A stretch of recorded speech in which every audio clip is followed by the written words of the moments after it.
T'as vraiment des gros bras poilus. Ah ouais, je sais. Au nom des syndicats CGT de la Haute-Garonne, je souhaite la bienvenue dans cette bourse du travail de Toulouse à toutes celles et tous ceux qui se battent contre le fascisme et qui depuis 4 semaines mettent toute leur force dans la bataille au prix bien souvent du sacrifice de leur vie personnelle.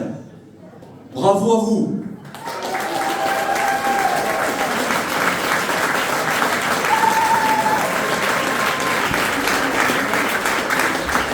Alors, aux syndiqués de la CGT, mais comme à ceux de tous les syndicats, aux militantes et aux militants des partis politiques qui ont rejoint l'appel du nouveau Front populaire, aux associations, je dis, nous sommes ici ce soir, dans ce lieu historique, parce que nous écrivons l'histoire. Nous écrivons l'histoire dans cette bourse du travail que l'extrême droite promet, si elle est élue, d'arracher aux travailleuses et aux travailleurs. Aidée par une droite qui s'extrémise déjà depuis longtemps et qui n'a rien lâché à Toulouse. Cette bourse du travail, inaugurée par Jean Jaurès en 1892. La CGT, le grand parti des travailleurs, comme aimait à le qualifier Émile Pouget, la CGT dans le respect de la charte d'Amiens, qui constitue son identité profonde, la CGT a toujours su jouer le rôle qui est le sien, celui du ferment de l'unité de la classe ouvrière. Chaque fois que l'heure a été grave, elle a été en capacité de faire rencontrer et travailler ensemble les syndicats, les partis et les associations qui œuvrent pour le progrès social, la transformation de la société et la protection de l'environnement. Avec Jaurès, avant 14, c'était contre la guerre. En 1934, 1936, la lutte, ici même à Toulouse, contre les ligues fascistes, l'élaboration du programme du Front populaire, la victoire aux élections du Front populaire, les grandes grèves avec occupation du Front populaire, et enfin, la victoire des revendications des salariés, lorsque sous le Front populaire, nous avons obtenu entre autres les congés payés.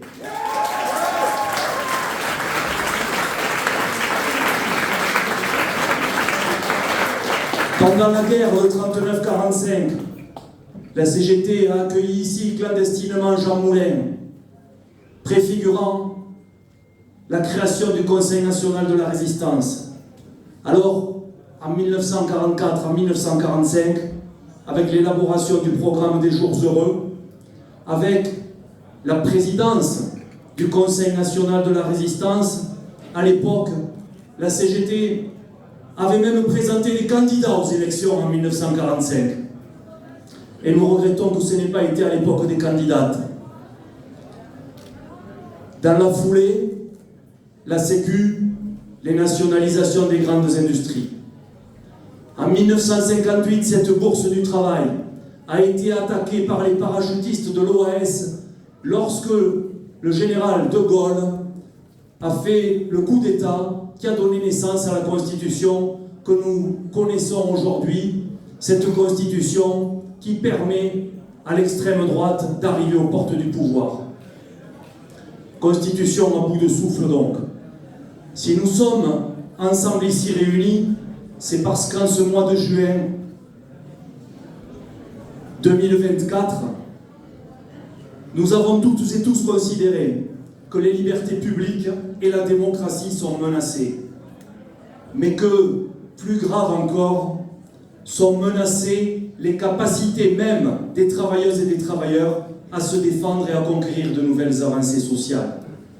Parce que, même si la télé, les journaux ou les radios en parlent bien peu, depuis la bataille contre la réforme des retraites jusqu'à aujourd'hui, sans interruption, ni pendant la campagne des européennes, ni pendant la campagne pour ces élections-là, les salariés n'ont jamais cessé de se battre.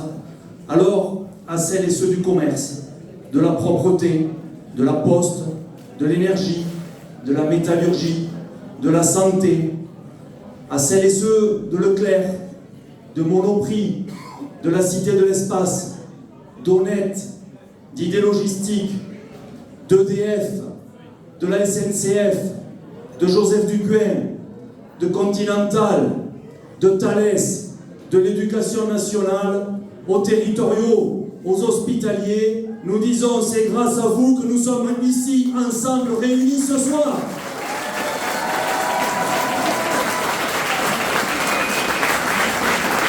C'est parce que vous ne vous trompez pas de colère et que vous savez que nous pouvons compter que sur nos propres forces, que l'union, la nécessaire union, l'indispensable union, l'union vitale pour nous a été rendue possible. Bravo à tous ceux, toutes celles qui ont rendu le nouveau Front populaire possible.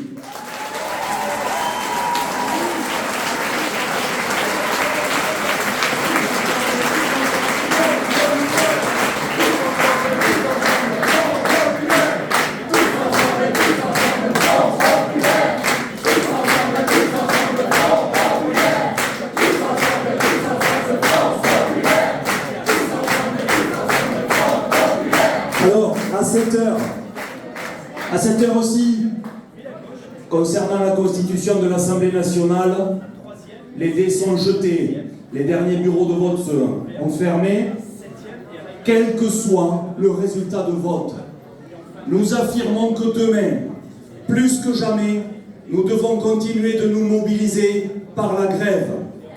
Nous affirmons que quel que soit le nombre de députés du Rassemblement national et de l'extrême droite, et même s'ils avaient la majorité absolue, nous proclamons d'ores et déjà que la présence du Rassemblement national à l'Assemblée nationale est sans doute rendue possible par la loi, mais qu'elle ne sera jamais légitime au regard de l'intérêt des travailleuses et des travailleurs.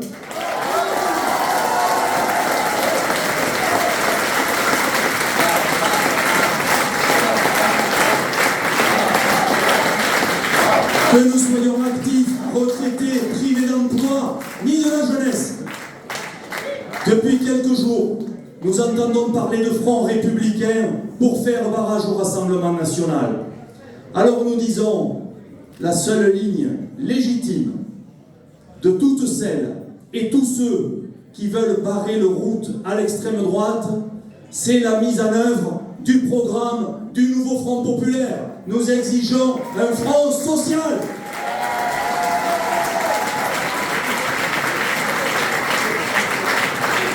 Si nous ne voulons pas que l'extrême droite arrive au pouvoir dans 3 ans, d'ores et déjà, de la droite à la gauche, en passant par les centristes, avec nos camarades écologistes, la seule mesure éprouvée pour barrer la route au fascisme, la seule mesure éprouvée, c'est celle qu'ont mis en place nos anciens du Conseil national de la résistance. C'est un programme, ce sont des mobilisations, et c'est l'unité.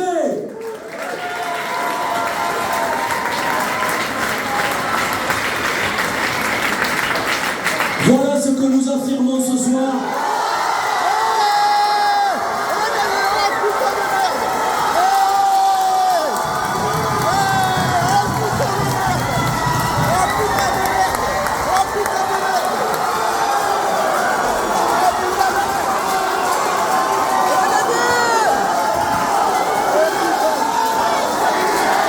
Front